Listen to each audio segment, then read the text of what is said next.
We are the weirdos, mister.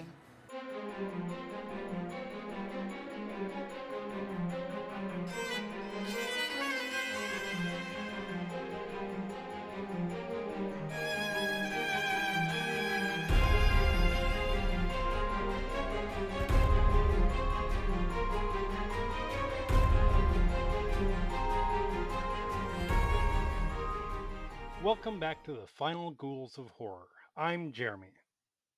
I'm Holly. And I'm Elle. We're three people who love horror and are coming at it from different perspectives of who we are, as well as very different levels of experience with the genre, which we're always excited to talk about. And this week, we're taking a look at a newer entry in 2024's I Saw the TV Glow.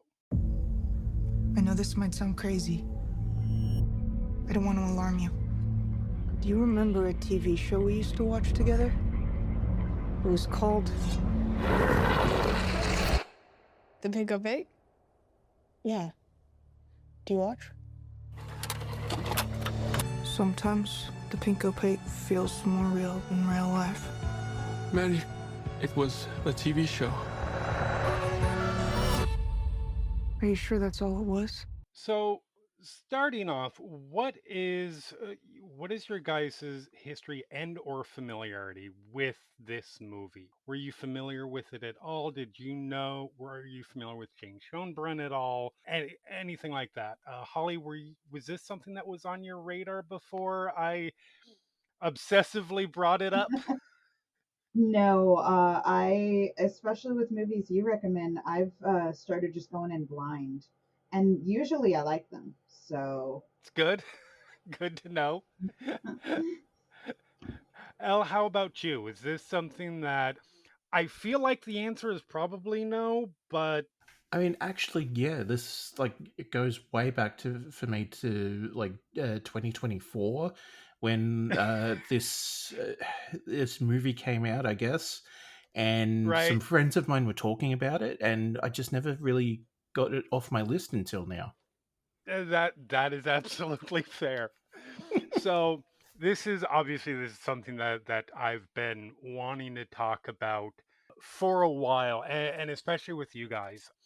I was I was a newer film, not something that I have a long history with, but I do have a little bit of a history with Jane Schoenbrun. I was familiar with them because of their first narrative film, I should say. We're All Coming to the World's Fair, which I saw while I was covering Fantasia Film Festival in 2021. I was a super big fan of that film, and I was very much okay. What are they going to be doing next? And I saw the TV Glow was announced, and I was desperate to see this movie when it had been announced. I tried to get a screener for Overlook Film Festival, didn't have any luck with that. And so I didn't get a chance to see it in theaters because of some reason or another. It didn't get a huge release, but I know that it did hit here. I just was never able to get out and see it. But I did see it pretty much the second that it was available on digital. And I'm not somebody who does a whole lot of rewatching just because I'm always trying to find new stuff to watch. But this is one of the relatively rare films that I have rewatched a number of times. It came out in July of last year. I've seen it 4 times since then, which is a lot for me.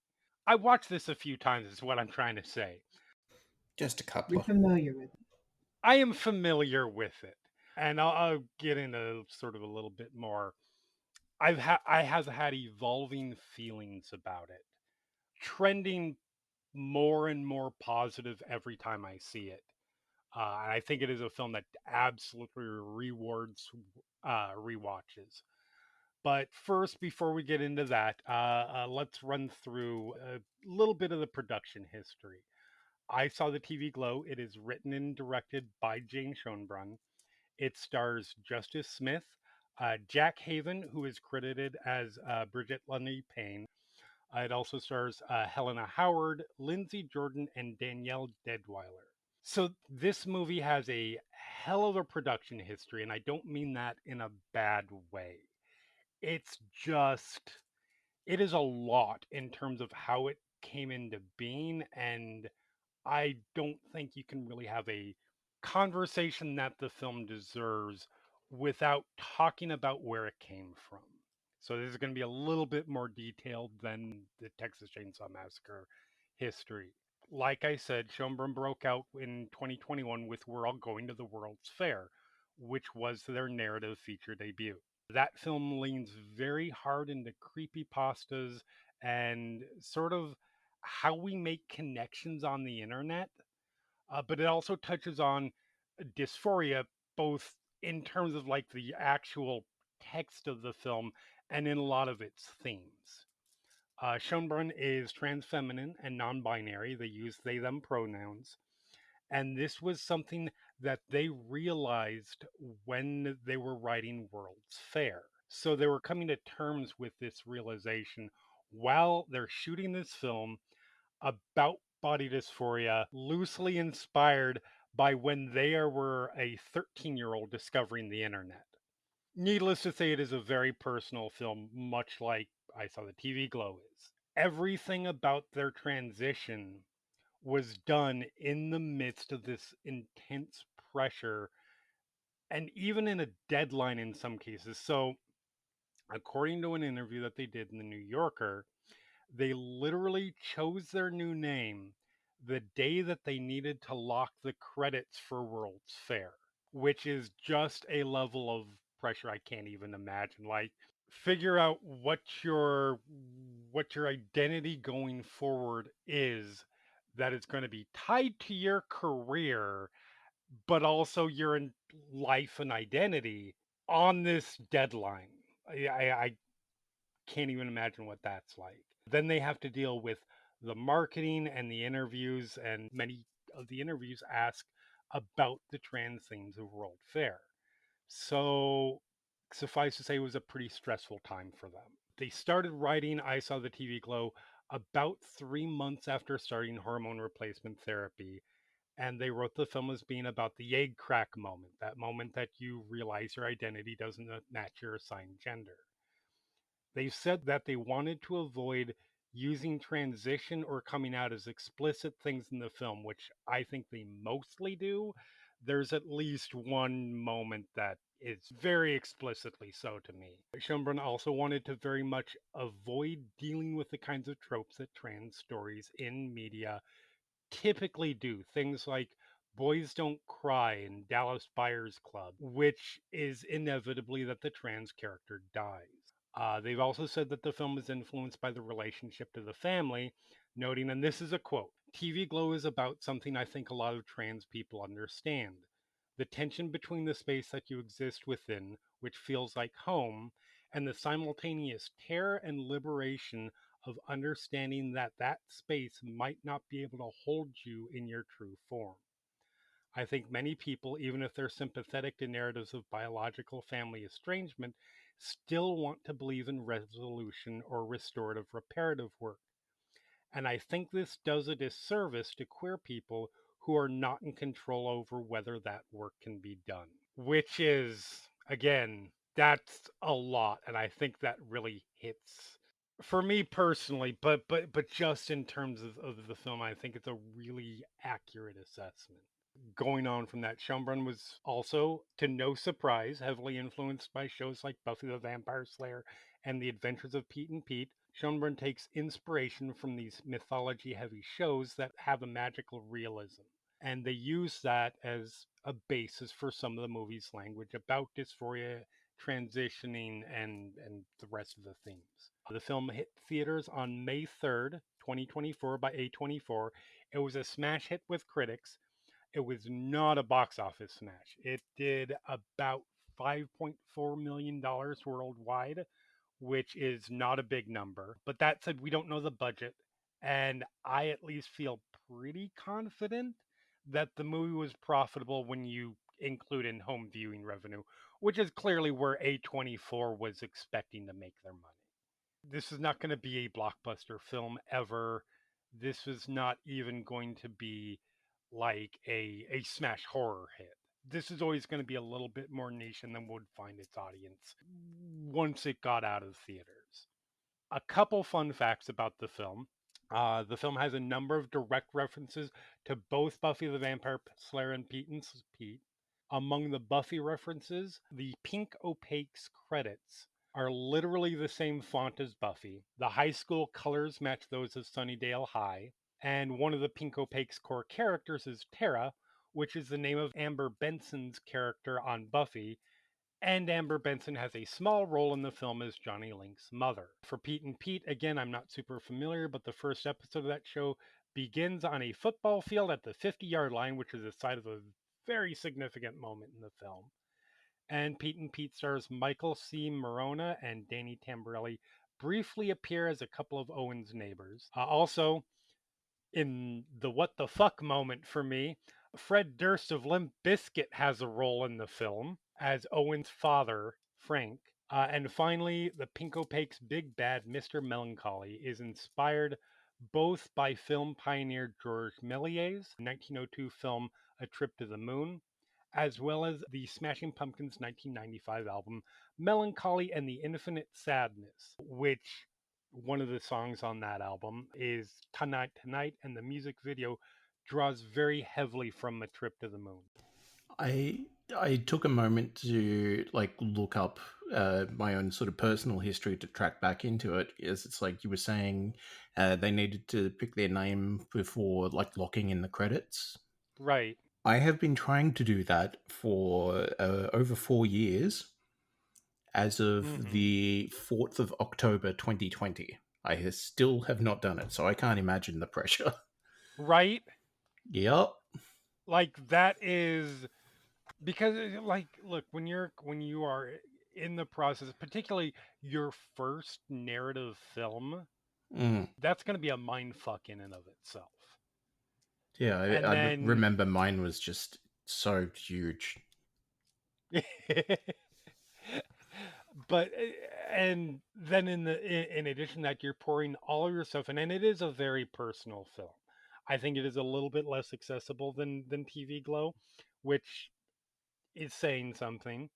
But it is it's a kind of film that you can very clearly see they are expressing some definite vulnerability in this. And then yeah, you have to choose the name that you're going to be recognized not just by friends and family, but by the public at large if this movie becomes a hit. Like, nah. Yeah, see, I can sort of understand that a little bit because here in the lovely state of New South Wales in Australia, unless you are getting married and you are a woman, you only get 3 name changes in your lifetime. That's weird. I did not know that. The pressure is kind of on to get it right, kind of. Yeah, absolutely. That's why it's taken me a little while, because it's like, well, what if like I don't care for it in like 5 months' time? I can't change it again. It's one of my 3. Yep. And of course, as we know, that sort of thing has only become across the world far more accepting in the last several months. So I thought I just want to add into that little personal anecdote section. Oh, absolutely. And I think with this film in particular, like, because it's hitting on such important formative themes, I think, like, this is very much a film. One of the reasons that I wanted to talk about it specifically with you guys is because it hits in such specific ways for different people, and it's able to be hit in such different ways because I think it touches on a number of different things. While there's obviously clearly one theme that is for them, that our podcast in particular and how we approach it from different perspectives is going to make for a very interesting discussion. Because I imagine that we all connected to it in different ways, just because of who we are. That makes sense. But yes, so going into this, a quick content warning for the film. This film does touch on some pretty strong notions of self-hatred issues, struggles with gender identity, and there is in the film discussion of live burial. So maybe some claustrophobia issues there. But Holly, tell us what this film is about. All right. The film opens in 1996 with 12-year-old Owen, who is a lonely boy who doesn't fit in. He stares blankly at a TV showing a trailer for the Pink Opaque, a fantasy program featuring teenage protagonists Isabel and Tara, who battle monsters in a mysterious realm. An older version of Owen can be heard narrating throughout the movie. One day he sees a ninth grader named Maddie reading a guidebook to the Pink Opaque. They slowly bond over the series, though Owen explains how his mother will never let him watch it because it's on too late. Maddie invites him to come over to her house and to watch it. He tells his mother he's going to sleep over at a friend's house and sneaks off to Maddie's, where they watch an episode involving a monstrous-looking ice cream man. Maddie lets Owen stay the night, but has him sleep in the basement, hidden for fear of her abusive stepfather. The story shifts to 1998. Owen's mother is terminally ill, and he worries about living with his father, who has never understood him. He's still not allowed to watch The Pink Opaque. His mother says it's on too late, and his father calls it a show for girls. Maddie tapes episodes of the show for him and gives him detailed summaries and descriptions of the show's mythology. Owen approaches Maddie at school one day, where he learns that a friend of hers has spread a rumor about Maddie touching her chest. Maddie still watches The Pink Opaque. To escape her reality, she tells Owen that she likes girls, and when she asks him what he likes, he says he likes TV shows. He explains that when he thinks about stuff like that, it feels like someone has dug out his insides, but he's too nervous to open himself up and check. Wanting to watch Sorry, that whole thing just gets me. Okay. Um, Wanting to watch The Pink Opaque as it airs, he once again goes over to Maddie's. The next morning, Maddie tells Owen that she's going to run away from home and invites him to join her, but he's too afraid to go. Owen narrates that the following year his mother dies, and within the same month, Maddie disappeared from her home, leaving only a burning television in her backyard. Not long after, The Pink Opaque is canceled. The story jumps to 2007, where Owen is living with his father and working at a local movie theater. While driving home from work, he sees a tree in the road with the sound of static and exposed wiring sticking out, with burnt pages of the guide to the Pink Opaque littering the ground. At the grocery store one day, Owen sees Maddie. He goes to hug her, and she takes him to a bar to talk, where she tries to explain where she has been. She asks Owen if he has begun to experience a distortion of reality, where he cannot tell his real life from what he sees on TV.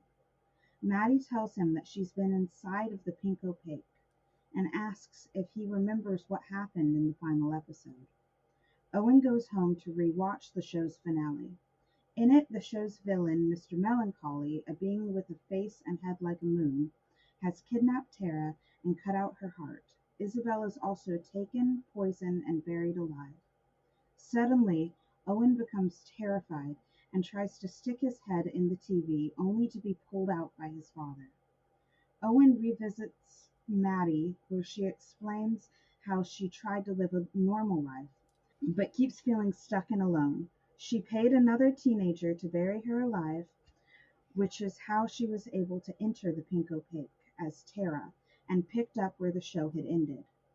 Maddie brings Owen to a football field, where she invites him to join her by being buried alive, but he resists and runs away home. Owen narrates that he never saw Maddie again after that. It is now 2010. The movie theater where Owen worked has closed down, and Owen's manager brings him to work at the fun center in town.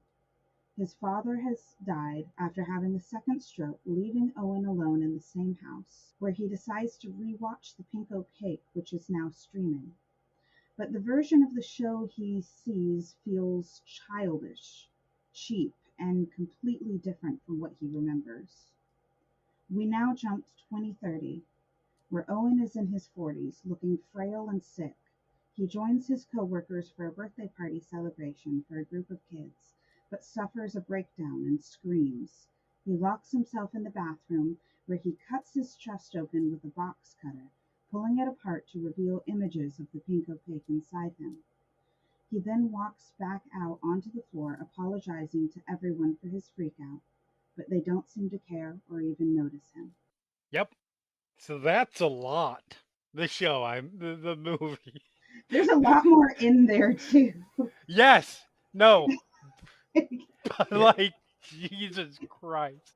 Yeah, like, with all due respect, Jeremy, what the fuck?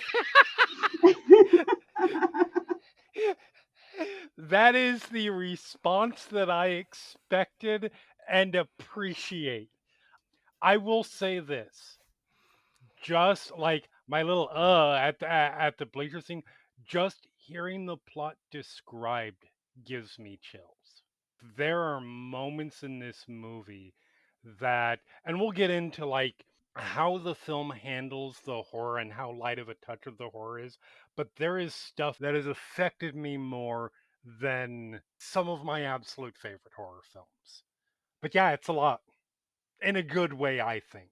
But I understand that this is a very particular film. It is doing very particular things, and it's going to resonate with people differently. So before we start talking about the themes a little bit, I thought as sort of a fun segue into it, we'd start with what is your personal Pink Opaque? What is what was the show that you connected to and was a formative show for you growing up or whenever it might be really that is was to you kind of what this show was for Owen and Maddie. I mean, like a lot of kids my age and like sort of schooling era, it's Gilligan's Island. Yeah. Okay. 'Cause it was kind of like the Pink Opaque. This was like the show that was actually after the transition between sort of regular Nickelodeon and then the Hmm. Nick at Night. This is for the oldies, Okay. Yeah. No, and I can see that. that was the bargain that I struck with my parents. Is like, hey, look, if I only watch this show, can I stay up an extra half hour? Fair enough. Yeah. And until WCW Nitro started airing properly, then yeah, that was my that was my one exemption to bedtime. That's fair. No, I can absolutely see that. Holly, what about you? What was your show? So there's a show. I'm not sure if you're familiar with it. It was actually on uh, Disney Channel before Disney Channel really became Disney Channel, Okay. because this was in like the late '90s. It's called So Weird. I'm not familiar with this. Okay, we are covering this at some point. Okay. But yeah, it dealt with a girl traveling with her family, encountering a wide variety of different paranormal and otherworldly things. Hmm. And I felt such a connection to it. There was a group of kids at school that would always talk about it the next day. And we would talk about, oh, do you think we can do things like, contact the dead? Can we uh, astral project ourselves? Right. And it was, I used to sneak out of bed early in the morning to try to watch reruns of it at like 5 a.m. But my mom caught me and I was sent back to bed. But but yeah, that was, I think that was my finger break. Nice. So mine, I think. Okay. In fairness, there's a few, but there's one or two in particular. Now, I was and am a big Buffy fan, but I wouldn't qualify that one because I was a little bit older when it came out, and they're just there are a couple other shows that fit the bill better. The first one would be, and I don't know if either of you have heard of this, it's Forever Night. Don't think I've heard of that. So this was a vampire cop show that aired in the early 90s on late night TV. It was on like CBS for the first season, and then it went into syndication. I swear at one point it was it was on CBS under the Crime Time After Prime Time a banner where they would air shows like Silk Stockings and shows like that. I went into syndication for season 2. I don't remember where it aired for season 3. It lasted 3 seasons and it was done.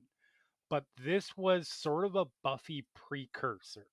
So it centers on this character named Nick Knight, who is essentially the precursor for it kind of, I won't say it created the archetype of the guilt-ridden vampire, because there are other instances of it in media, but it did popularize it before Angel came around on Buffy. But I was obsessed with this show. I watched it religiously late at night when everybody in the house was asleep. And fun story, when I was thinking about this for this question, I realized that so the main character of Nick, it was played by a Canadian actor named Geraint Wyn Davies. And I kind of realized while I was thinking about this, that was probably my first gay celebrity crush.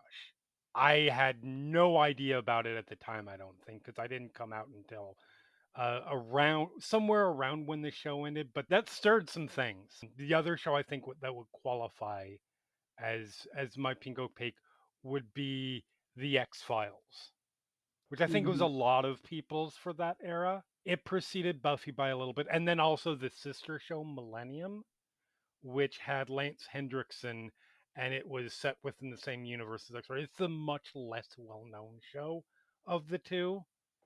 So yeah, and then I end up I think I fell out of watching X-Files around when David Duchovny left the show, which was like season 7 or 8, something like that. But it was super formative to my TV habits, so I had to give it a shout out as well. I just looked up the Forever Night, but the plot feels very similar to The Collector.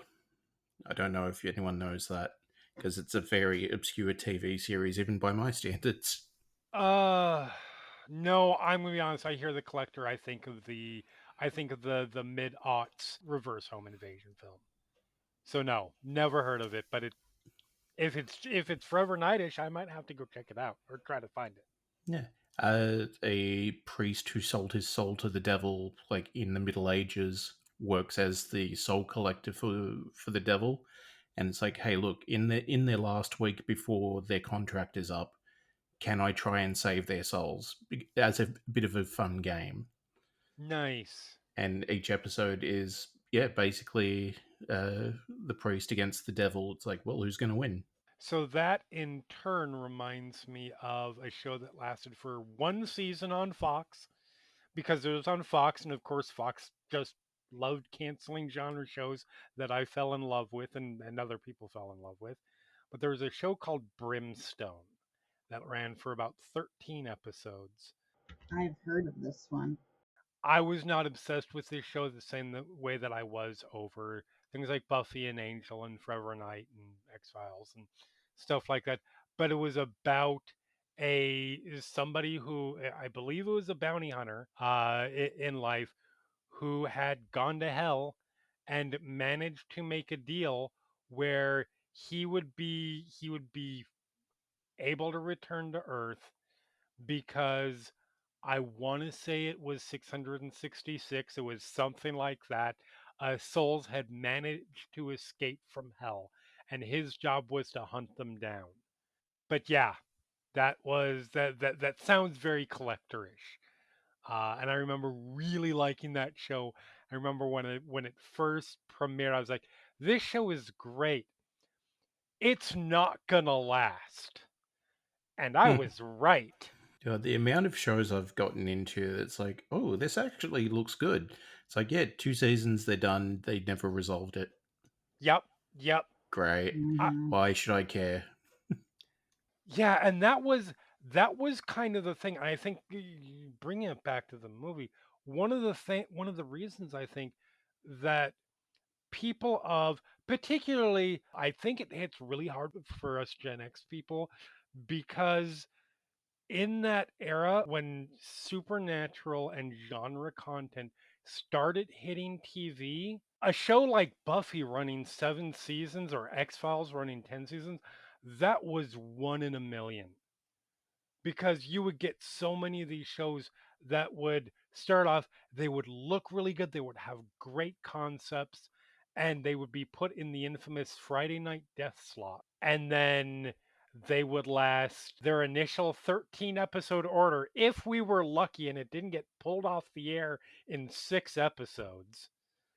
Or if we were lucky, they would do a Sarah Connor Chronicles and last 2 whole seasons before it got yanked off the air unceremoniously. See, now I'm just reminded that I know of 2 TV shows that got cancelled in their pilot episode. Like, they never made it past the ad break. That's the ad break. That's impressive. Oh, I know of one that was actually canceled halfway through.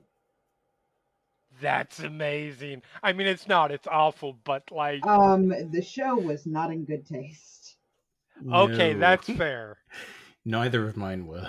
The ones I'm thinking of are Australia's Naughtiest Home Videos, Oh no. which was basically, hey, let's send in your sex tapes. And that was on free-to-air public access TV.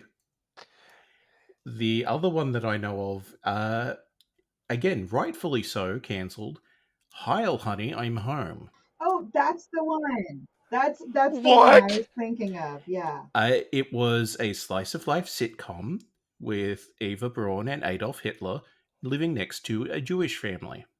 When did this air? I will look it up.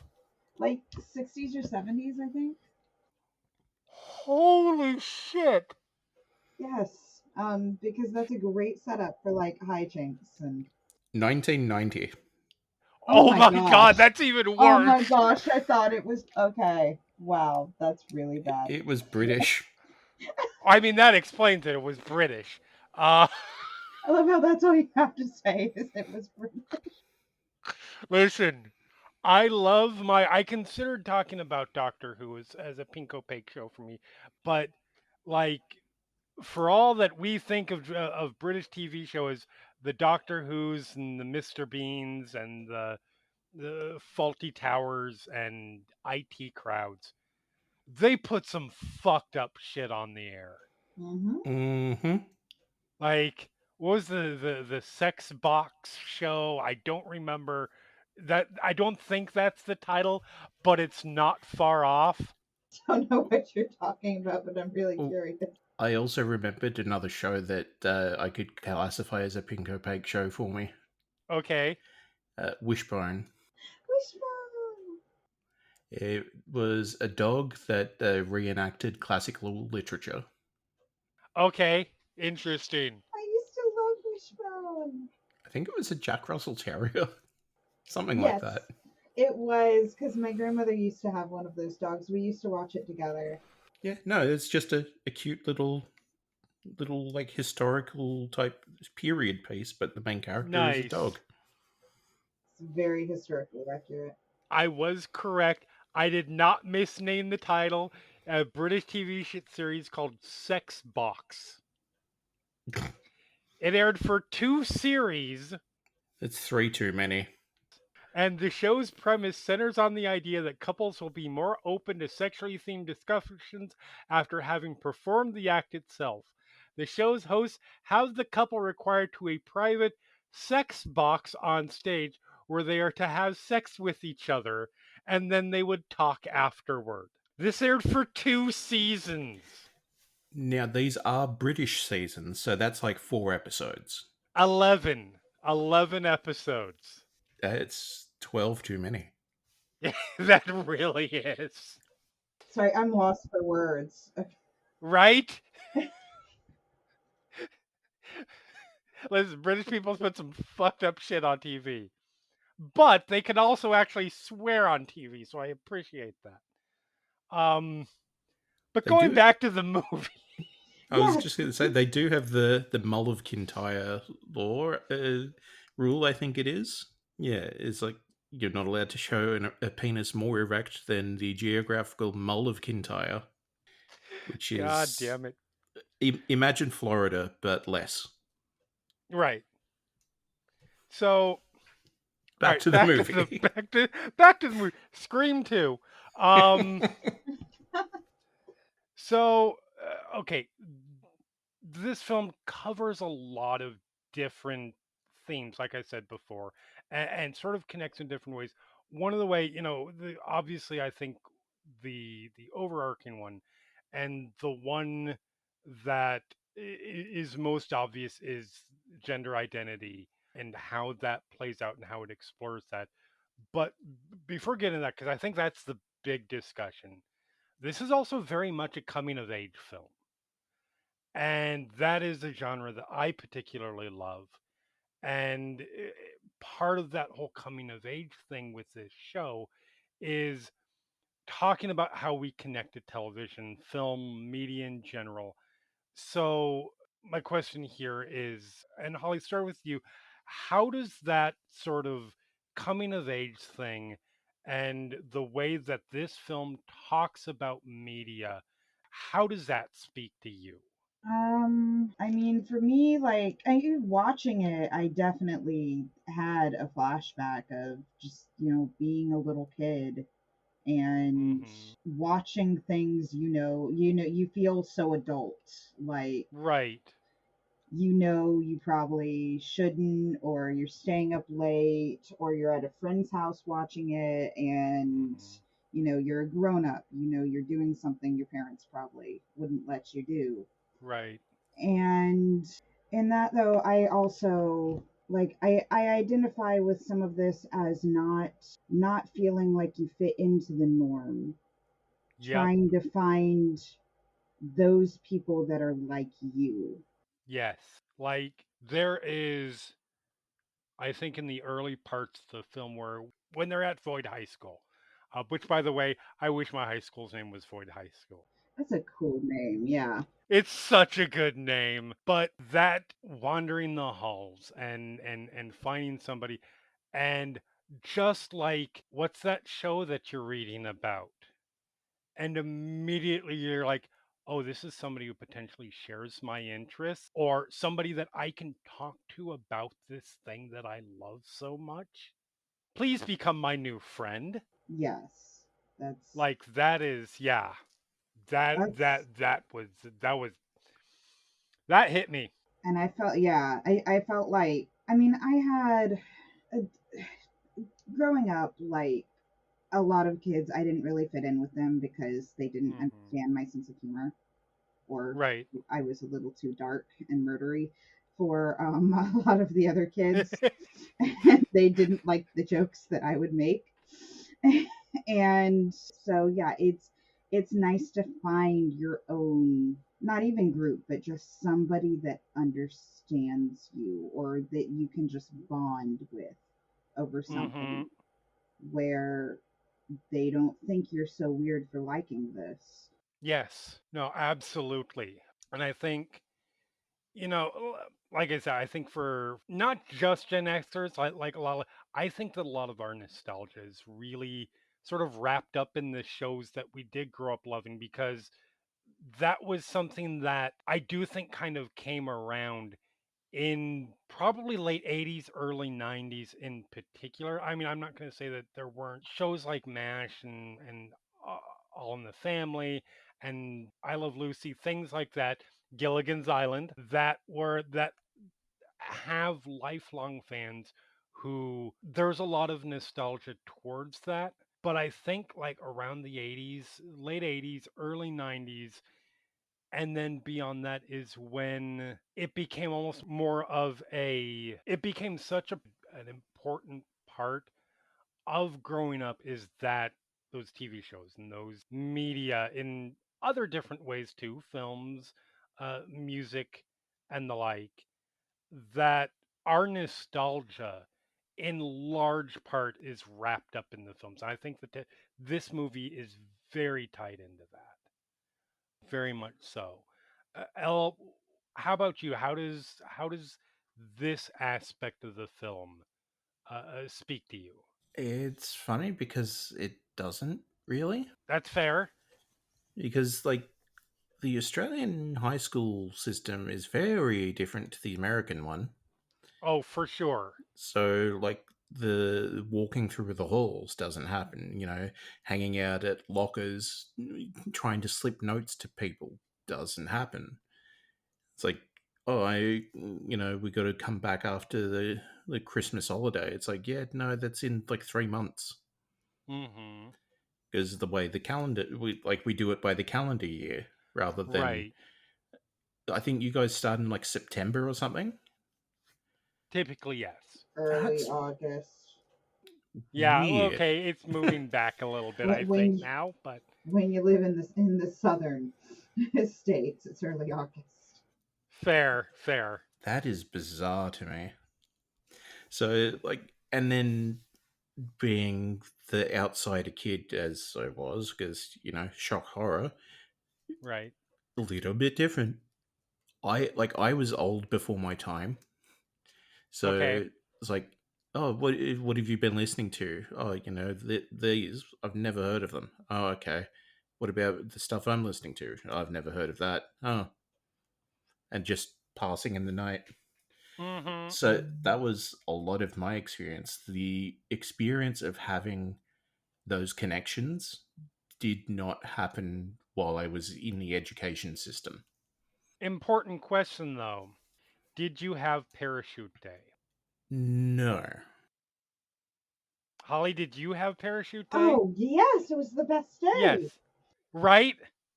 Yes, my kids still get parachute day. It still happens. Ah, I miss Yes, parachute but day. did you guys get lured into a dark van where a giraffe talked at you for an hour? I'm sorry, say that again? What I said was, did you guys get lured into a dark van where a giraffe talked at you for an hour? I'm sorry So that I they wasn't clear enough in my enunciation. No, I heard you. I just didn't. It was one of those situations where I understand all of those words individually, but put in that order. drugged you? No, that was one of the messages they were very adamant about not doing. Don't do drugs. Healthy Harold. Okay, is this what the giraffe told you? Just don't do drugs? Amongst other things. I mean, listen, if the giraffe tells me not to do drugs, I'm doing drugs. Like, But no, I think it still is a government program. They go around to schools and they set up a little demountable caravan, and then the giraffe puppet puts on lessons about the human body and like nutrition and all of exercise and everything. Yeah, so that was It's a about as close to a parachute day thing that I can think of that we got. wow. it's a puppet. That makes it better. Okay. Yes, yes, it is. I assumed it was a puppet or mascot. Thought it Uh, was an actual giraffe. uh, I'm learning on this show that my understanding of my experiences are not quite universal. I'm just learning that Australians are weird, man. Uh, You're finding that out now? no, I knew How, that in advance. I was going to say, how long have we known each other? I'm getting a much more personal experience with that. No, that I get it though. But yeah, no. So for me, I think obviously, I think that this film does a really good job of tapping into that growing up nostalgia, where even if I were somehow to have missed, if I was not watching the movie and thus missed the themes about identity and such, it would still be easy for me to connect to it because of the coming of age narrative. Whether it's obviously the TV stuff, I think that this film does a really good job of making it feel like Buffy with or Pete and Pete without being those. You've got stuff like the episode guide and Monster of the Week, Big Bad, all of those kinds of terms. Immediately you're like, oh, I know what they're saying here. But there is a wonderful meta quality that I think where on one hand, yes, this is about Owen and Maddie and the relationship with the Pink Opaque, but it's also its own narrative that easily could have been a 90s TV show. If you went into Fox or a network that might not cancel it after 2 seasons like the CW, and you pitch the notion of, all right, there are these two characters and they are mystically connected through a television show that is their actual who they actually are, and they have to find a way to get back to the TV show and the characters that they are, which is the actual reality and not the false matrix like reality that has been created for them as a prison. I feel like the executive would say, all right, give me 3 seasons of it to start with. Like that is fully a 1990s teen oriented charmed style show. Yeah, Yeah. because if you tried to do that now, they'll just go, thanks for the idea, we're going to run it through the AI. Yep. Well, Hmm. yeah. Yeah. But yeah, like, and then beyond that, I think for me, and this is very specifically me, I think because yeah, I'm not sure. L obviously Australian school system very different and such. The just the general time period stuff really hits me. Like again, the parachute day thing, the the grade school nights where there are like three different things going on in the school at the same time. Yes. That happened with me all the time. Yeah, that unlocks some core memories for me. That doesn't really happen as much anymore. We like there was recently a thing that I took my oldest child to at his school, but Mhm. they don't go very late. Right. And I mean, maybe it just felt later when we were kids, but Mhm. like most of the stuff at his school, it's like, okay, done by 6, so people can go Right. home and have dinner. Yeah. Like, I remember being in my pajamas at school while my parents were like in some form of a meeting, and there was Yep. like cafeteria pizza in the room and like a movie. Mhm. Like so we have I don't remember when it started, but I have never done Oregon is a vote by mail state, and I have never done the go to a school. I have done in person voting years ago. We've been vote by mail long before it was cool and then hated and then cool again. But even that not being the case, like the PTA meeting, the parent teacher conferences at the same time as there is a recital in the gym Mm-hmm. and a book fair in the library or Yes. something like that. And maybe there's a carnival in the playground too. I was gonna bring that one up. Yeah, there's always a carnival. No matter Yep. what school events going on inside the school, outside the school, there's carnival. Uh-huh. Like that stuff was instantly relatable to me. And essentially starting off the film. I mean there's the shot of him watching the TV and then the narration stuff. But essentially starting off the movie, that really got me. It's like, okay, this is something I'm relating to right off the bat. And then it hits you over the head with the gender identity, which again, it starts off real soon because I don't think this film is subtle in what it's trying to do, and I think that's a good thing. See, so for me at least, things like that would probably never not be connected as closely. So if Mm-hmm. like it was one thing and that was it, and it would usually be as part of a church or like RSL club,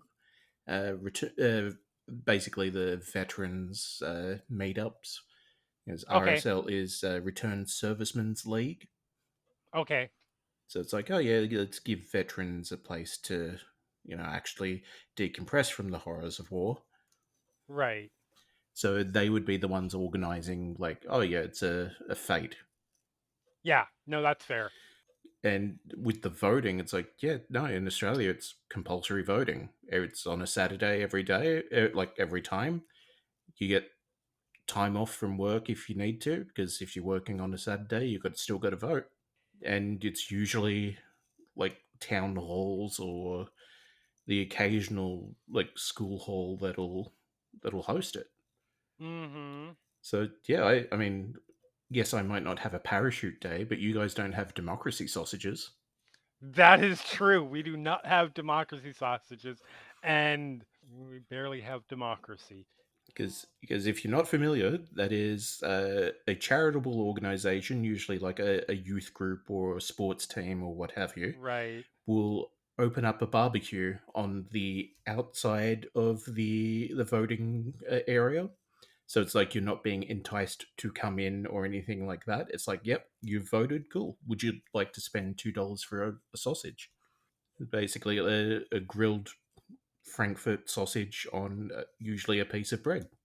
Mm-hmm. Democracy sausage. I know a couple of like my friends who plan their days around how many sausages they will eat. So they will go to their preferred voting booth to vote, then hit up that barbecue, and it's like, okay, well, if I walk in this circuit around my neighborhood, I can get 6 more before I need to go home. Fantastic. We are missing out by not getting democracy sausage. We are. This needs to be mandatory. I think, Right? to be fair, it could be viewed as an enticement to vote, which might be Y- disincentivized there because it's not a It's, mandatory voting system. I'm gonna stop myself right now before I say things that I don't. That yeah. Hey, if you text them to me, I can legally say them. I'm not an American citizen. I'll Ah. kill as many presidents as you like. Oh So Jesus. we can say things. It's just people will show up at your door afterwards. Yes. Ah. For legal reasons, that was probably a joke. Yes, yes. But yeah, so on to sort of the main overarching themes as they were written by Schoenbrun. Like I said, I don't think that this is subtle when literally one of the first things we see is of young Owen is parachute day, and the parachute is literally the trans flag colors that he is fascinated by as everybody else is sort of doing their sitting down and interacting with people. And as he walks along, sort of brushing his fingers over the fabric, he gets to the center and it slowly goes down and covers him. This film is not, it's allegorical.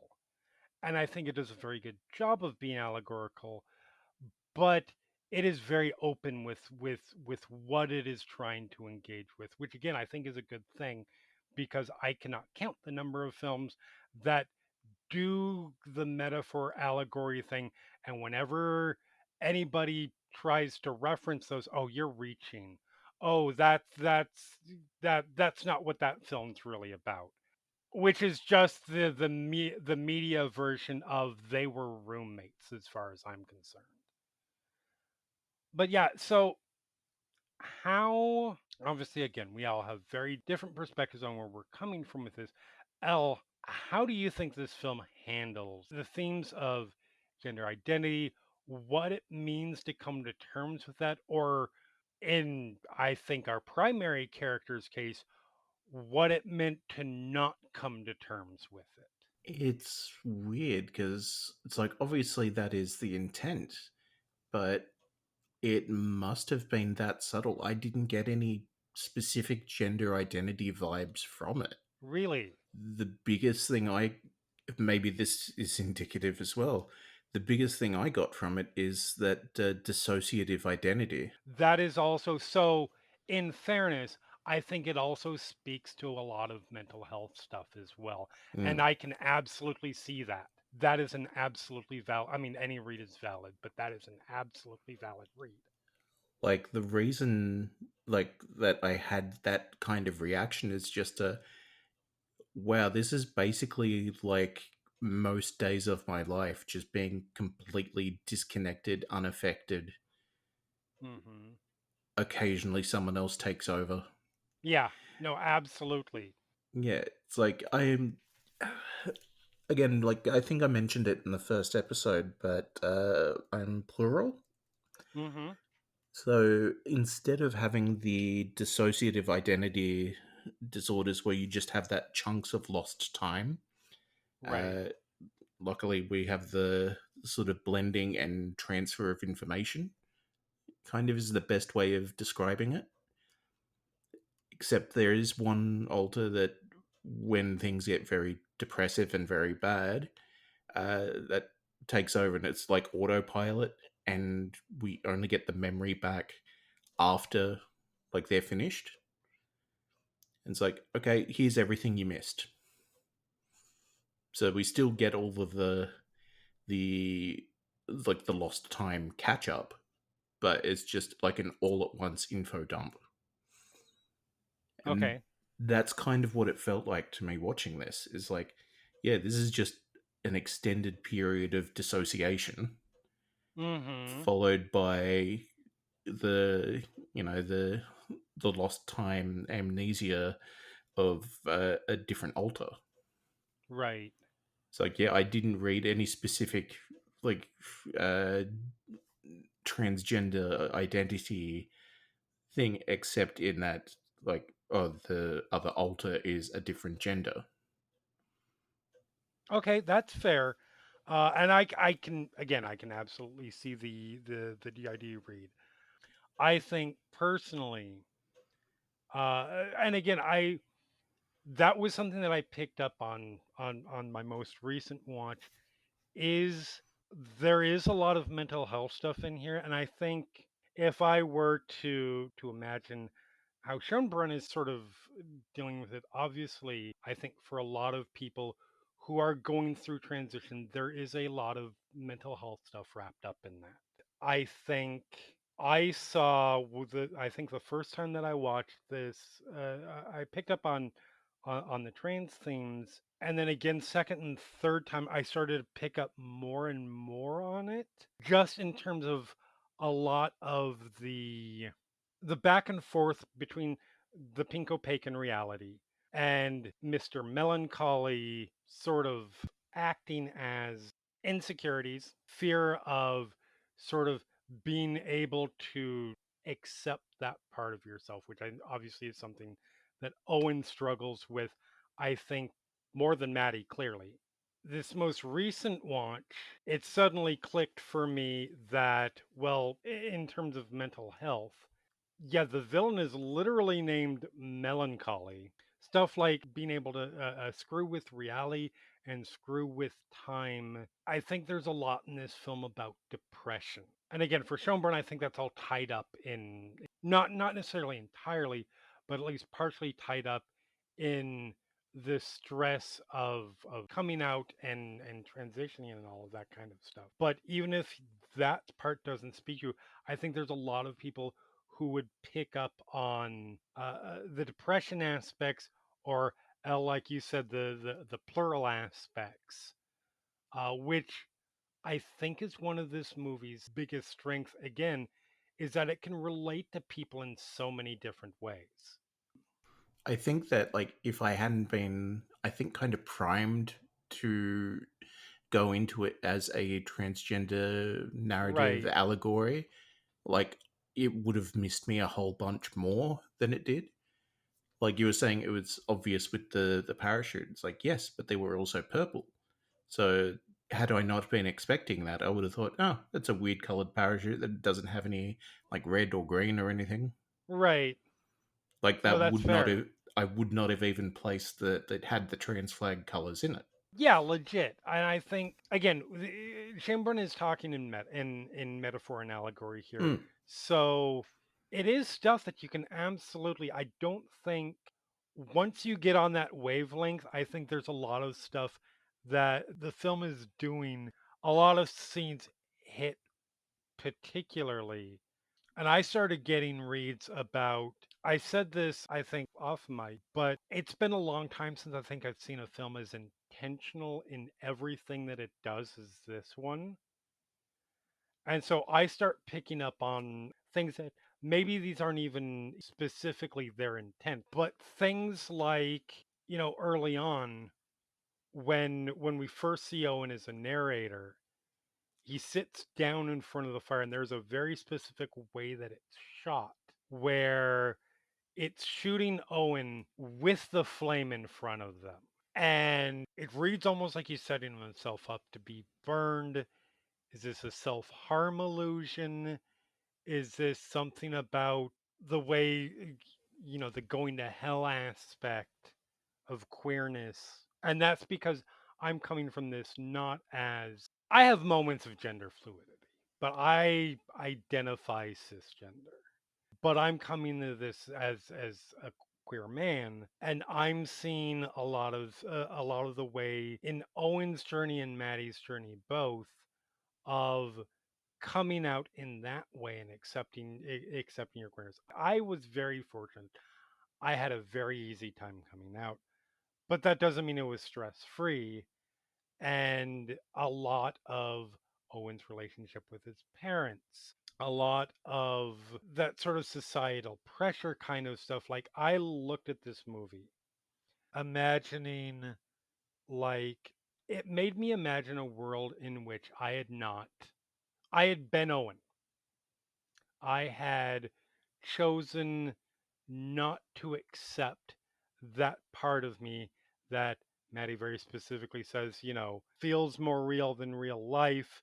That is what makes you special. Those sort of things. And I had buried that down, lived a heteronormative life. And by the end, literally suffocating, gasping for breath. That's where the horror in this movie is for me personally. And it's not like Maddie has it easy, even though she has accepted that part. And the way that the language of the film deals with a lot of this stuff, a lot of the discussion is about transformation, is about transition, is about that authentic self. And I'm rambling a little bit here, but that's where the movie spoke to me about these kinds of things. Holly, how about you? How did you see these playing out, and how well does it do it in your mind? So I am straight, so Right. it's a little different for me. At the same time, I've had many close friends that I have seen go through these struggles, Hmm. and in my opinion, I mean, I saw it from the very beginning. I did, like you said, I noticed that the parachute, the colors were Hmm. the trans flag, and I think it does a terrifyingly beautiful job of showing what happens when you are trying to suppress part of yourself, Right. and it can be seen in many different ways. No, absolutely. And I think, when we get in the direction, I think I'll have a little bit more to say. But like the way I was picking up on things like the bleacher scene. Yes, and I mean that's also just foreshadowing for the end of the movie too. Oh, very much The I feel so. yes, the I feel like someone has dug out my insides. Hmm. Yes. See, again, that never spoke as like a gender thing for me. That's just that's autism. I mean, yes, and I That's autism, baby. legitimately in my notes, I have Owen is kind of autistic coded. Where like so I think we see this early on not just in there is a scene where we've jumped ahead 2 years and Owen's mom is sick and Owen is very clearly does not know how to deal with it and is and again even there that the dialogue that the mother who I will say I haven't talked much about the performances are from start to finish are fantastic in this. But the mom says something like you seem like you always it just seems like you're always somewhere else lately. And I don't know if it's me or I don't remember the specifics of the exact words that are phrased, but that very much is that kind of coding. And also there are a couple other moments in the film that did kind of read to me that way. In terms of the identity aspects, like if we moving into sort of the back half of the movie, Maddie's story about how what is it that she said What, being buried alive? even leading up to that, like she's talking about how she had to leave this town because if she didn't, she would die. She didn't Mm-hmm. know how, but she just knew it would happen. That's queer conversation right there, first of all. Mm-hmm. But he talks about she went to Phoenix. She used a new name, slept at cheap hostels. The show was over. She gets a job at the mall at Build-A-Bear, filling dolls with stuffing, which I think sort of speaks into, again, it's foreshadowing Mm-hmm. to a degree. But something was wrong. Time is moving too quickly. And there's a line she says something about aging felt like chapters skipped on a DVD, which is again her talking in the language of the show and in a way that I think Owen can kind of relate to. But it's also that is, I think, for people that came out during that sort of formative 1920 21 area, which that was about the age that I did. I was 19 when I did. That notion of time, just like you experience time and it sort of flashes by quickly. And even looking back in memories, it does feel like there are elements of that time that are very formative and very vivid to me, but there are also ones that just completely skip me by. And then yes, the burial part, the sort of killing the old self to get to discover the new self. First of all, it's heartbreaking the way that it's delivered. But I do also think that speaks very much to trans experience and queer experience and a number of experiences in terms of self-discovery. But yes, and then obviously towards the end, talking about the stuff like there is still time, which is a weirdly both a comforting and an anxiety inducing notion because I know a lot of people don't necessarily come out until much later in their years. And I think there's a lot of hope in that mindset. But also, it gives me the mindset like, well, what else is there to discover? And if you haven't discovered it at that point, I think a lot of people worry that they will come into it too late. And then at that point, it's too late. So they might as well just bury it at that point and become what Owen does, which is literally suffocating. Mm-hmm.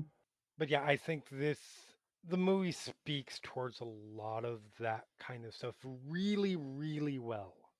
And there is nothing, I mean, well, I would say Maddie does not have an easy time of things at all. There is nothing more terrifying than the notion of just shutting that part off completely and kind of how sad Owen's life has kind of become at the end. There's a scene towards the end where, after his dad has died, he talks about he stayed in the house and it's time for him to become a man, a real adult. And we see him, he says something about, I even got a family of my own and I love them more than anything. We never see them. Yes. Yeah, that's something that I've been thinking about.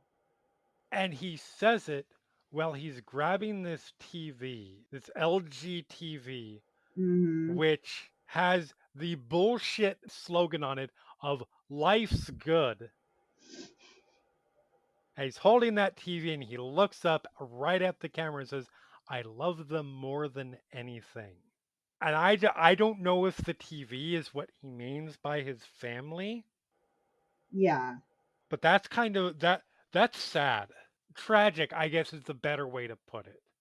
But yeah, that See, I mean, you say that, and it's just like yeah, that's basically my future, just dissociating until the end.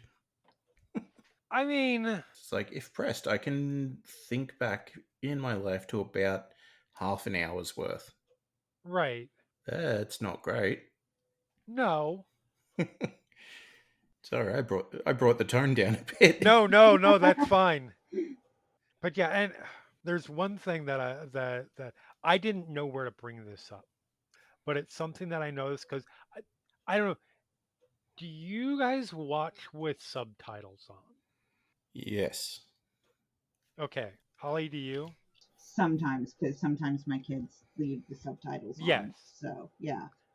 that's fair. I never turn subtitles off. It's something that I just started doing, and I just I'm in the habit of it. So there was something that I noticed that when you get towards the end and he starts rewatching the Pink Opaque Mm-hmm. and it's on streaming. And obviously we're seeing it and it is very different from what it's portrayed as early on. It's even different actors. It's different actors. Like the ice cream man is a very different ice cream man. Right. So I was watching it and the subtitles are on. When I think only Tara speaks, the subtitle for it reads fake Tara. Mm. Which if you're not watching the subtitles and you're not picking that up, I think it could be easy to interpret this as ambiguous in terms of the narrative of the show, in terms of the in story narrative of the show. Of is Tara correct or not? Tara, I'm sorry. I mean Tara, yes, but is Maddie correct? And is Maddie telling it like it is, or is she delusional? And is she overly obsessed with this TV show and it is the thing that she has latched on to and developed an unhealthy fixation?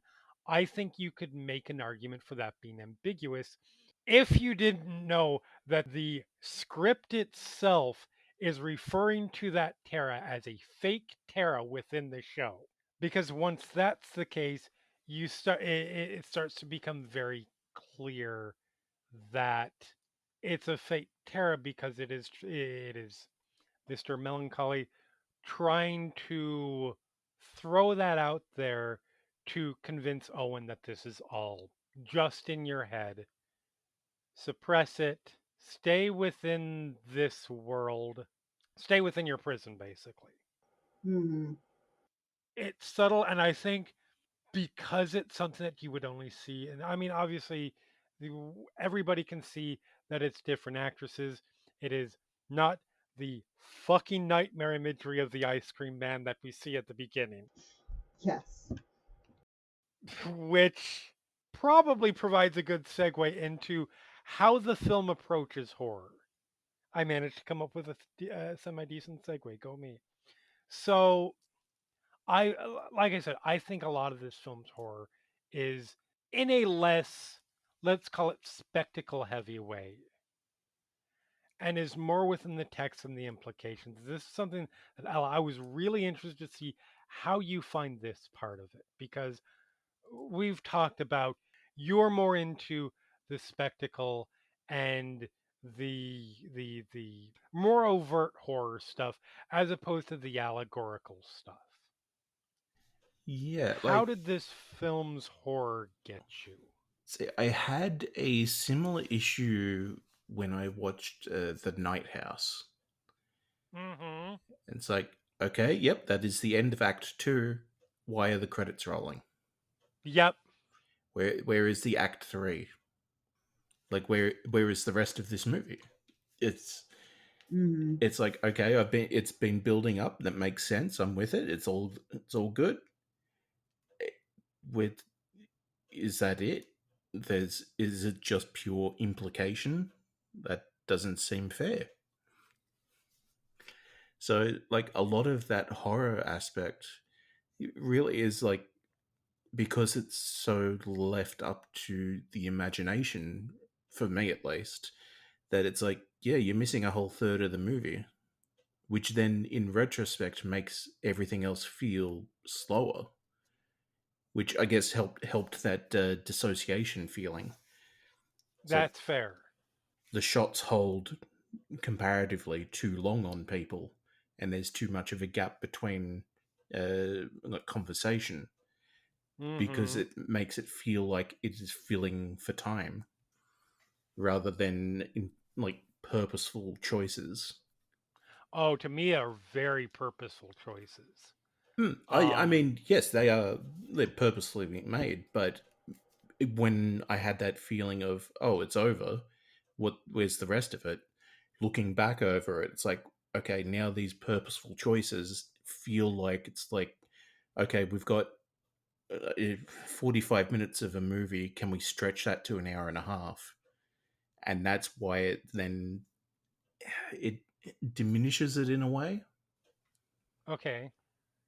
It's hard to explain, but yeah, it's like No, it I do get what you're saying. it does add to that sort of unrealism, dreamlike quality, Yep. but in a way that I don't think benefited it, at least to my viewing, because I was Okay. expecting that at least a payoff.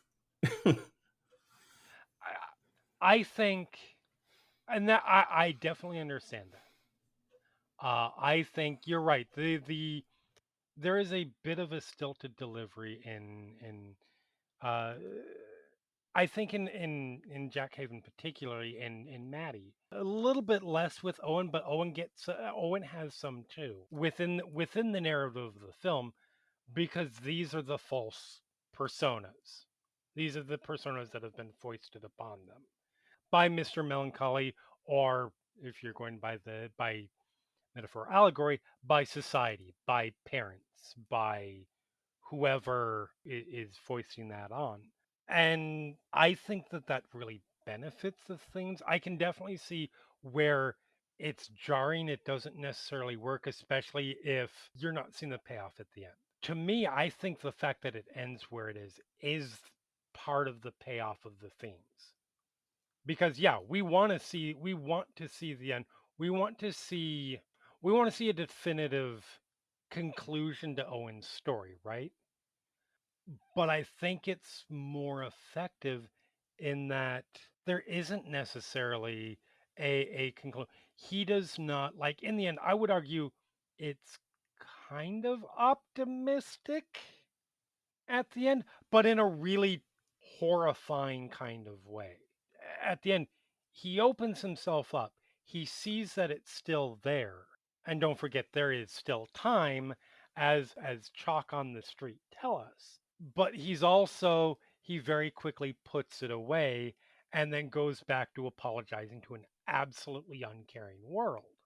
That's not necessarily a it's not a definitive conclusion or uh, payoff in that way, but I do think it makes a strong end of this to what we have of Owen's story.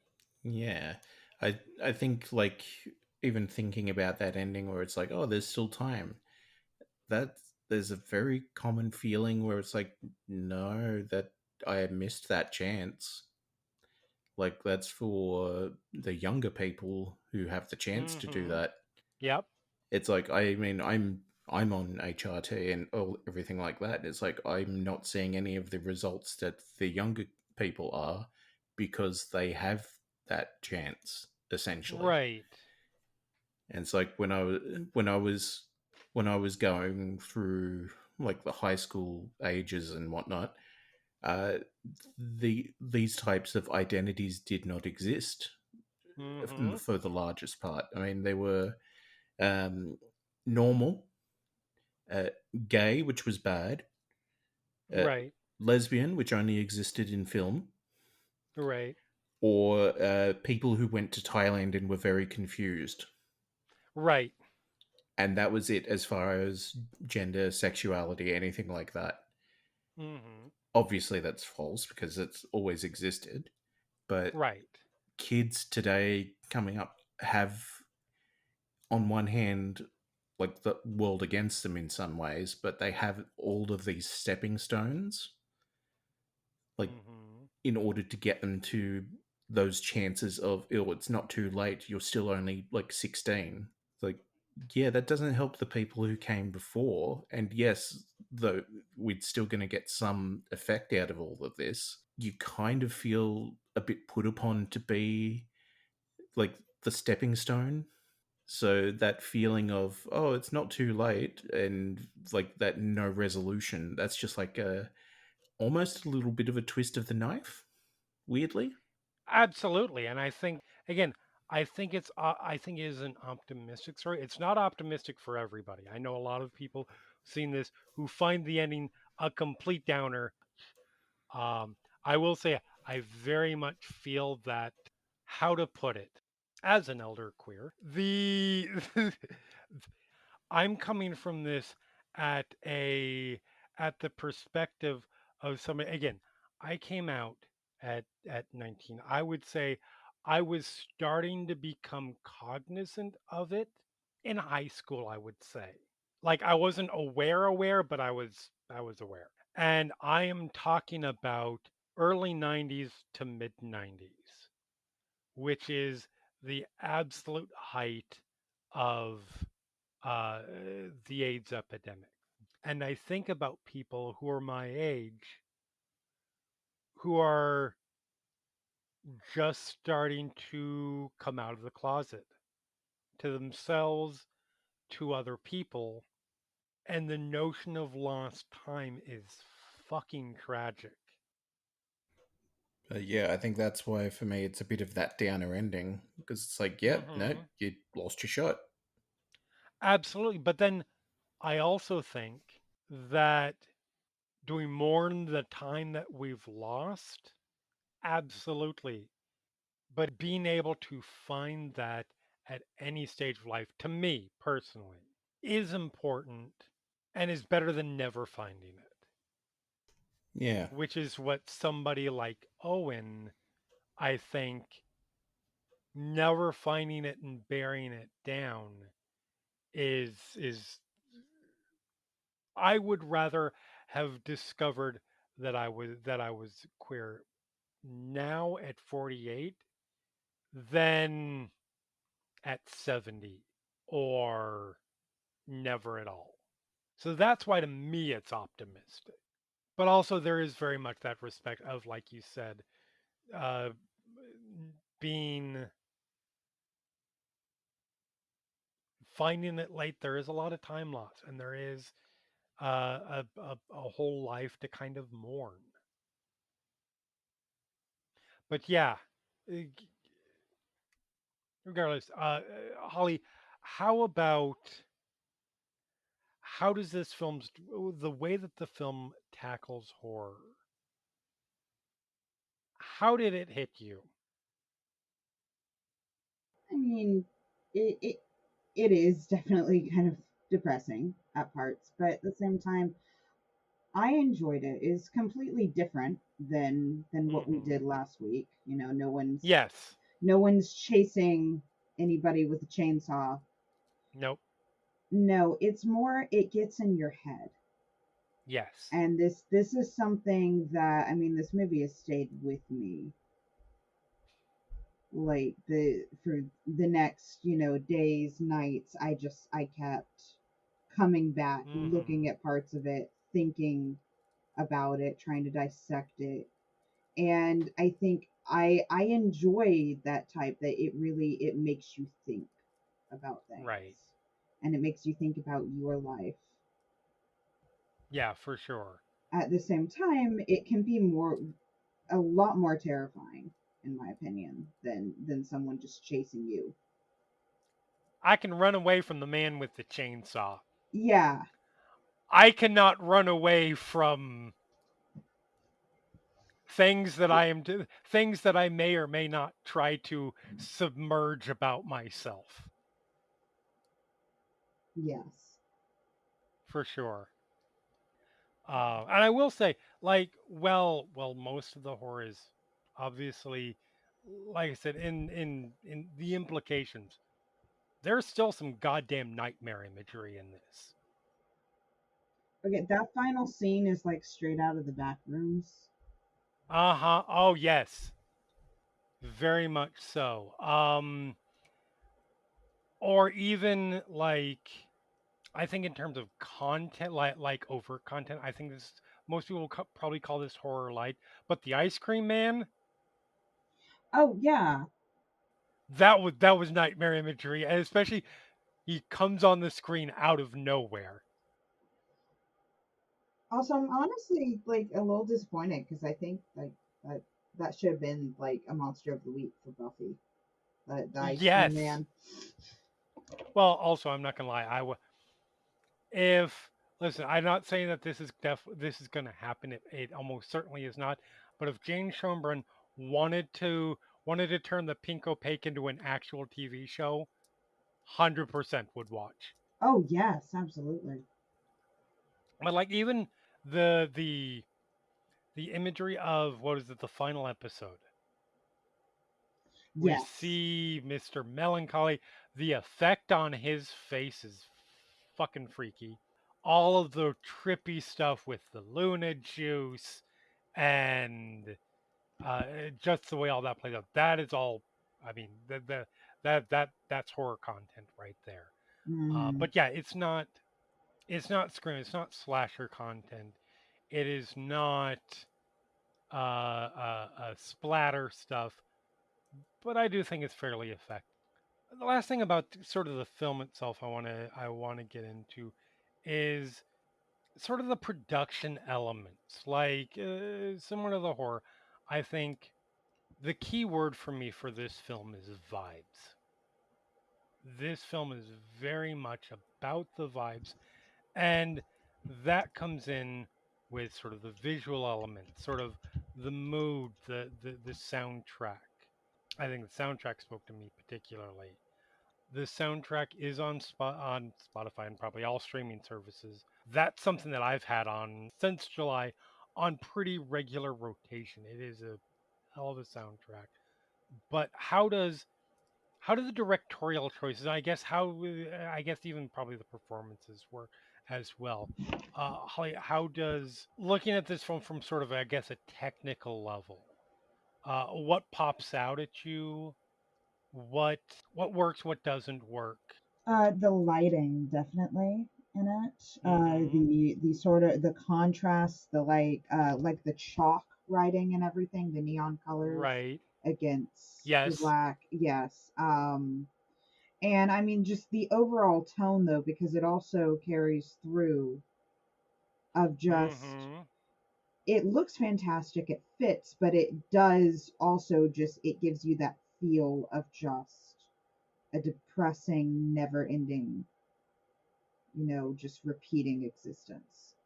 Yes. Very much a dream sort of state, really. Yes. Absolutely. Elle, how about you? Was there anything that popped at you in that respect?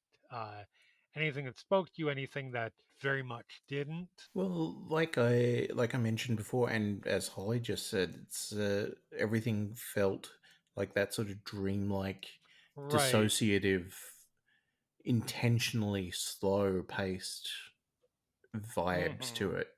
Like even the color schemes being drab, like out of not as vibrant, basically. Right. Except for Absolutely. whenever we got pictures of the TV show, like pictures of the Pink Opaque, and everything is Mm-hmm. almost in Technicolor comparatively. Very much so. that does lend itself to that idea of, well, no, that's what's real. This is nothing because it's people haven't put enough effort in to make it more realistic.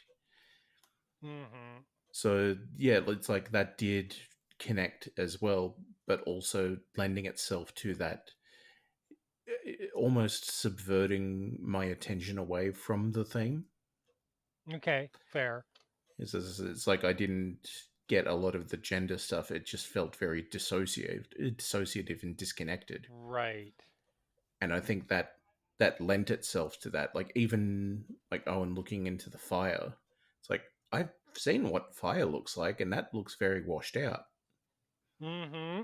And before anyone asks, yes, I did check my TV settings just to make sure that it wasn't just, oh, I accidentally had this on black and white documentary mode. Whoops.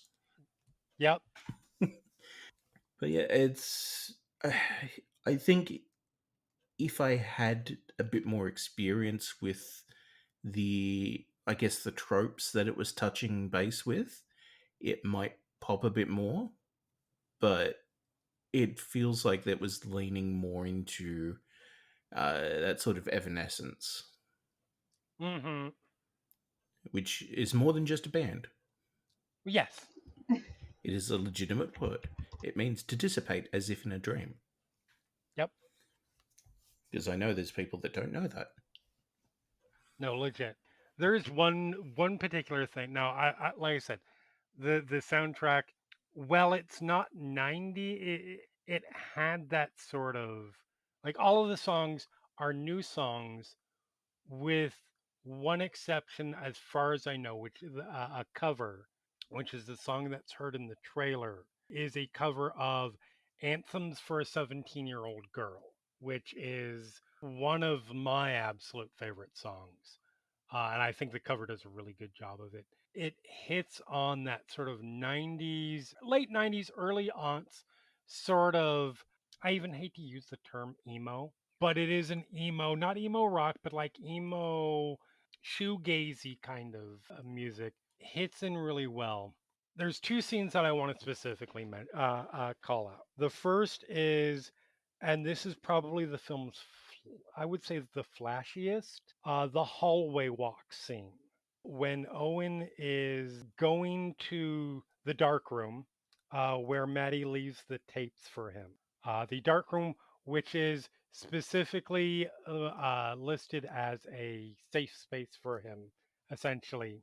It's a wonderful tracking shot, first of all, as we're following him down these hallways, and we see sort of all of these not signs, sort of messages on the side of the hall, Like the banners and posters and things. the banners and posters and such. And that hit me immediately. Like I saw those, and I don't know this. I did this the first time. I don't know whether it was just something I happened to notice at first, and then I quickly keyed into it. But with each watch, I've paid more and more attention. The messages in those are, again, an example of this film being every single bit of this. I think is very intentional because the messages are two things. They are messages like carpe diem, to thine own self be true, and I took the road less traveled by, which I read as Owen's subconscious trying to tell him, wake up, realize who you are. And the rest of them are like the US Marine Corps motto and honor duty country and pain is weakness leaving the body. And all of these, I want to say, incredibly masculine sort of images, which to me, that reads as sort of the competing narratives in Owen's mind. Or if you want to say within the narrative of the film, these are from the Midnight Realm, Owen or Maddie trying to reach out and reach him versus Mr. Melancholy trying to give those messages that are going to normalize him. Well, all of this is going on. We have this gorgeous neon pink writing that is filling the screen, which is all of the messages that assumedly Maddie is delivering with the tapes, Mhm.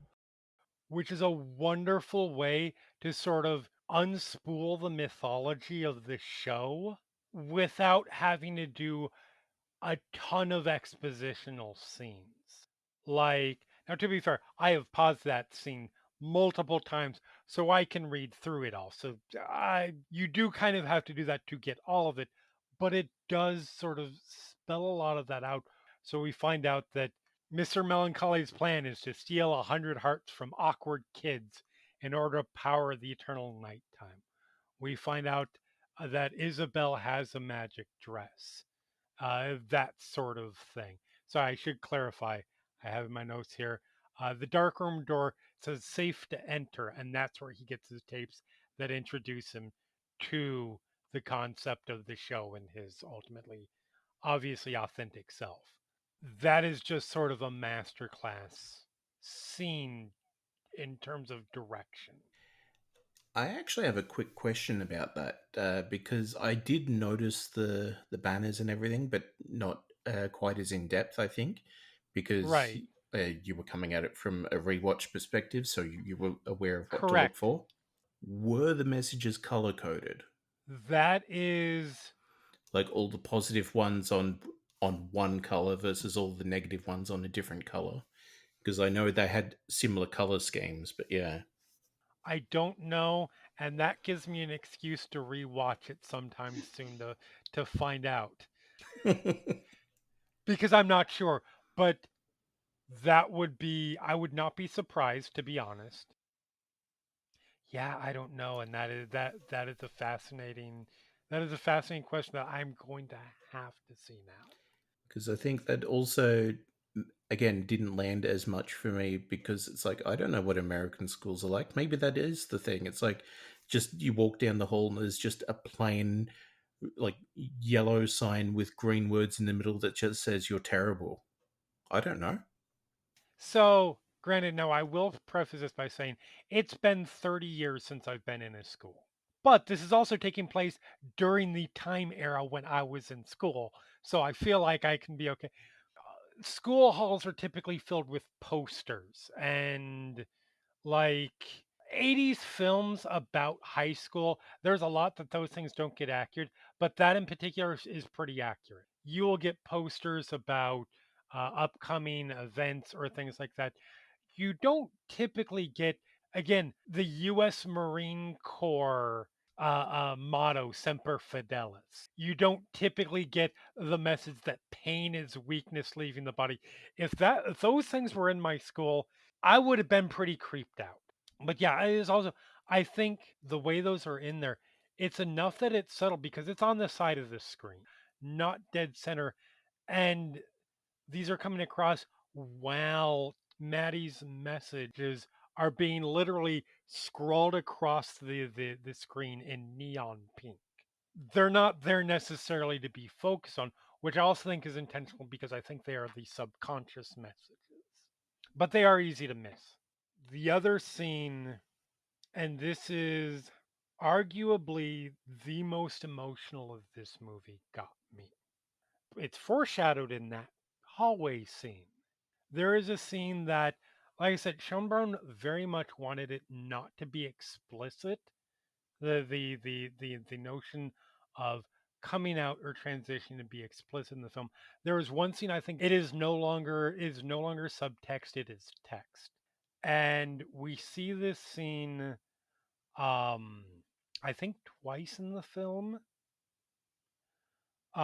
where when Owen is freaking out about Maddie leaving, uh, she proceeds to sort of she puts the tattoo, the pink ghost tattoo on the back of his neck, and then and I don't remember if we see it explicitly in that particular when it takes place the first time, but I know we definitely see it.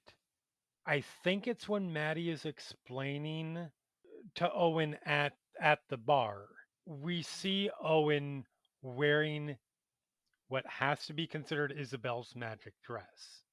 And the way that scene is played in terms of Maddie and Owen's reactions, it gives this moment of, it lets go of, I described this when I think I initially reviewed this as, this is like being wrapped in a blanket that smells like nostalgia and sadness. This is the one scene that I think sort of lets that go and allows its characters to be just straight happy, because Maddie just smiles and Owen has this brief moment where it feels like he's happy. And I think it's the only moment that he has in the film like that. The way that scene is written, performed, sort of the score that goes underneath it, I think for me it's one of the most powerful moments in the film. And that's, I think, why I'm able to ultimately view this as potentially an optimistic ending, because it is for him, for a brief moment, sort of rediscovering that that sensation and recognizing that, okay, that's in there. It hasn't gone away. So for me, it is a perfect example of what Schoenbrun and Justice Smith and Jack Haven and everybody involved with this film uh, was able to summon, and it speaks to it speaks to just how delicate but powerful the film is for me. Like, yeah, it had that again, that sort of dreamlike quality to it, but like double Hmm. layered, Yes. which is that from my reading of it was like the that sort of dissociative identity starting to leak through a little bit, Hmm. where it's like, yeah, it's not actually connected, but occasionally you'll like you find a note that you haven't written but is in your handwriting or whatever. Like things like that, they're the common trope, but this is just like a, or there's just this flash of memory, but it's like you don't remember it. Okay. So yeah, I mean, I can see the like the layering of it, basically. Right. For sure. So, what are our final sort of thoughts on this as a whole? Final assessment. Holly, what do you think about the movie at overall? What's your out of five for it? So I think overall, and I've mentioned before, I think it's a really good, it's something different as Mm-hmm. opposed to a lot of the other horror. And I really enjoy that. I think it tells a beautiful story, and I think it does a wonderful job. I would give it a 4 out of 5. Elle, how about you?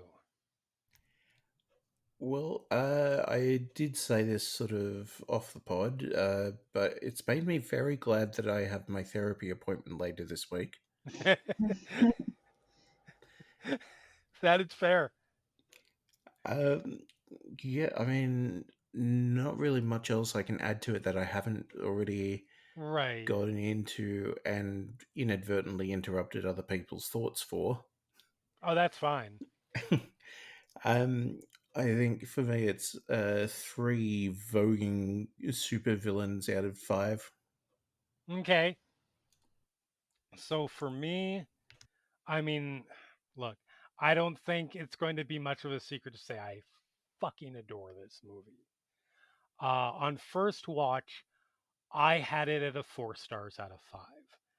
I on rewatches it has improved a bit. I think I'm not quite there at the full 5 yet, but I do think it is close. It is as close to a perfect film for what Jane Schoenbrun is trying to accomplish as possible. I think this is, I'm going to call it's a 4.5 out of 5. So I am going to call it 4 seasons and a movie of the Pink Opaque.